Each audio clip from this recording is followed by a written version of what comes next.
حیض والے مرد۔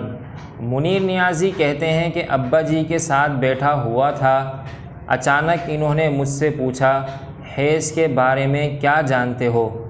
میں نے اپنے دل میں الحمدللہ پڑھ کر اللہ پاک کا لاکھ لاکھ شکر ادا کیا کہ اب ہم اپنے آپ کو ان آزاد خیال لوگوں میں شمار کر سکتے ہیں جو اپنے گھر میں ہر قسم کے موضوع پر کھل کر بات کر سکتے ہیں۔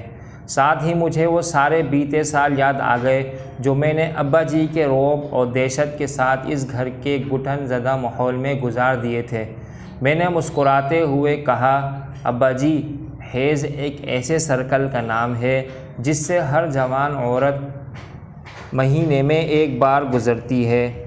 ابا جی نے پھر پوچھا، تو پھر عورت اس حالت میں کیا کرتی ہے؟ میں نے کہا، ابا جی، عورت اس حالت میں نہ نماز پڑھتی ہے اور نہ ہی روزہ رکھتی ہے۔ ابا جی نے اس بار قدرے سخت اور اکھڑے ہوئے لہجے میں کہا، پتر، اس کا مطلب یہ ہے کہ تجھ میں اور اس حیض والی عورت میں کوئی فرق نہیں، نہ وہ نماز روزہ اور نہ تم۔